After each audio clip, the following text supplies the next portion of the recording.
Իրանի շուրջ եւ ավելի լայն տարածաշրջանում լարվածությունը պահպանվում է մարտի 5-ին Նախիջևանի ՆԱԹՍ-ների հարվածի հետ կապված հեռախոսազրույց են ունեցել Ադրբեջանի եւ Իրանի արտգործնախարարները։ Ըստ Բաքվի պաշտոնական հաղորդագրության Ջեյհուն Բայրամովը դատապարտել է Իրանի հարձակումները։ Նա ընդգծել է, որ նման միջադեպերը հակասում են միջազգային իրավունքի նորմերին ու նպաստում տարածաշրջանում էսկալացիային։ Աբբաս Արաղչին մտահոգություն է հայտնել տեղի ունեցածի կապակցությամբ, հերքել միջադեպի հետ կապը եւ տեղեկացրել, որ Իրանի զինված ուժերը հետաքննություն են սկսել։ Նախարարը ուշադրություն է հրավիրել նման հարձակումներին Իսրայելի ներգրավվածության գործոնի վրա։ Ադրբեջանական կողմն ընդգծել է, ակնկալում է, որ Թեհրանը ներողություն խնդրի հարձակման համար, հնարավորինս արագ հետաքննություն անցկացնի եւ միջոցներ ձեռնարկի, որ նման միջադեպերը չկրկնվեն։ Այս ֆոնին Բաքուն հայտարարել է Իրանից իր դիվանագիտական անձնակազմին հետ կանչելու մասին։ Ադրբեջանի արտաքին գործերի նախարարը հայտնել է, որ խոսքը եւ Թեհրանում գտնվող դեսպանատան եւ Թավրիզում գլխավոր հյուպատոսության մասին է։ Ջեյհուն Բայրամովը հավելել է, որ Ադրբեջանի բանակը բարձրացնում է մարտական պատրաստվածությունը։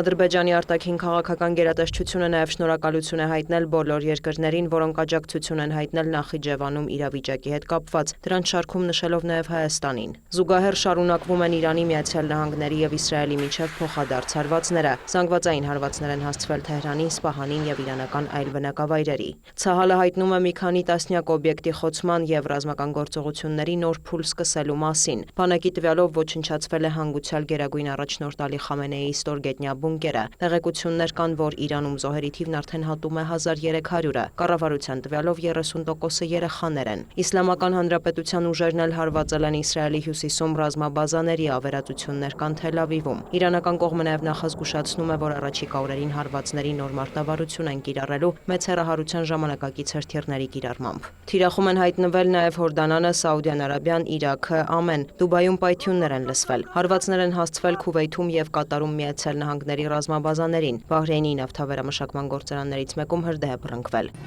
Շարունակվում են ռազմական գործողությունները Լիբանանում, հարվածներ են հասցվել Բեյրութին, Իսրայելը հայտարարում է Հեզբոլահի օբյեկտները խոցելու մասին։ Երկրի առողջապահության նախարարության տվյալով զոհերի թիվն արդեն հատում է 210-ը, 790-ից ավելի մարդ վիրավորվել է, հաղորդվում է 500,000 ներքին տեղահանվածի մասին։ Դեռևս սահմանափակ է Հորմուզի նեղուցով նավագնացությունը, փորձագետների գնահատմամբ նեղուցի շրջանում կուտակվել է մոտ 1000 նավ, լուրեր են շրջանառվում մեկ նավի խոցման մասին։ Այս ֆոնին ԱՄՆ-ն ժամանակավորապես թույլ է տվել Հնդկաստանին ռուսական նավթ գնել։ Կրեմլի խոսնակը հայտարարել է, որ Մերձավոր Արևելքում էսկալացիայի ֆոնին ռուսական էներգակիրների պահանջարկը զգալիորեն աճել է։ Դմիտրի Պեսկովը հավելել է, որ Հնդկաստանի ու Չինաստանի հետ գործակցությունն էլ շարունակվում է։ Իրանի շուրջ իրավիճակը մեկնաբանել են Վաշինգտոնից, նախազգուշացնելով, որ առաջիկայում Իրանին հարվածները կինտենսիվանան։ Զինամթերքի պակաս չունենք, մեր պաշտպանական եւ հարձակողական պաշարները թույլ են տալիս մեզ վարել այս գործողությունը այնքան, որքան անհրաժեշտ է։ Միացյալ Նահանգները կավելացնի իր ուժերը։ Եթե կարծում եք, թե ամեն ինչ տեսել եք, պարզապես սպասեք, սակայն ցանկանում եմ նշել,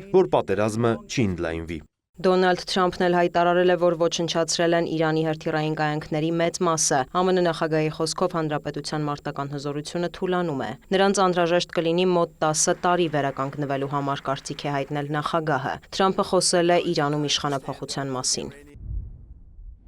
Իրանի հետ գործարք չի լինի, նրանք պետք է անվերապահորեն հանձնվեն։ Դրանից եւ նոր ընդունելի առաջնորդների ընտրությունից հետո մենք մեր հրաշալի եւ քաջ դաշնակիցների ու գործընկերների հետ անխոնջ կաշխատենք ապահովելու, որ Իրանն այլևս չգտնվի փլուզման եզրին, դառնա տնտեսապես ավելի ուժեղ։ Իրանը մեծ ապագա կունենա։ Ես պետք է մասնակցեմ Իրանի նոր առաջնորդի թեկնածուի ընտրության գործընթացին։ Խամենեիի որդին հարմար եւ լուրջ թեկնածու չէ։ Մի քանի մարդ կա, որ լավ գլուխ կհանի երկրի ղեկավարման գործից։ Թրամփը հավելել է դեմ չէ, որ Իրանը հոգևոր առաջնորդ ունենա, կարևորն այն է, որ նոր ղեկավարը լավ վերաբերվի Միացյալ Նահանգներին եւ Իսրայելին։ Թրամփը նաեւ աջակցություն է հայտնել Իրանի դեմ քրդական ուժերի հնարավոր գործողություններին։ Լրագրողի հարցին արդյոք Վաշինգտոնը օդից կօգնի քրդերին, ԱՄՆ նախագահը նշել է, որ չի կարող պատասխանել այդ հարցին։ Զուգահեռ Իրանի նախագահ Մասուդ Փեզեշքյանը շնորհակալություն է հայտնել քրդերին մշտապես Իսլամական Հանրապետության կողքին լինելու համար, հորդորելով դիմակայել ցանկացած անջատողական գործողության։ Իրաքից էլ հայտարարել են չեզոք դիրքորոշման մասին, հավատացնելով, որ թույլ չեն տա օգտագործել երկրի տարածքը ագրեսիվ գործողությունների նախապատրաստման համար։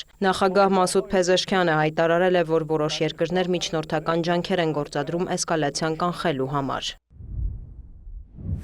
Թեհրանը հանձնառու է տարածաշրջանում երկարատև խաղաղությանը, սակայն վճռական ենք պաշտպանելու մեր արժանապատվությունն ու ինքնիշխանությունը։ Միջնորդությունը պետք է ուղղված լինի նրանց, ովքեր թերագնահատել են Իրանի ժողովրդին եւ հակամարտություն բորբոքել։ Իրանի արտգործնախարարն էլ հավատացրել է, որ Իսլամական Հանրապետության նկատմամբ Միացյալ Նահանգների եւ Իսրայելի հաղթանակի ծրագրերը տապալվել են, իսկ միջուկային գործարքի եզակի հնարավորությունը բաց է թողնվել։ Նա մեղադրել է ԱՄՆ-ին տարածաշրջանի մի քանի երկրի տարածքները Իրանի դեմ ագրեսիվ գործողությունների նպատակով օգտագործելու համար։ NBC News-ին տված հարցազրույցում էլ Աբբաս Արաղչին հավելել է, որ Իրանը քաղաքական եւ այլ տեսակի աջակցություն է ստանում Ռուսաստանից ու Չինաստանից։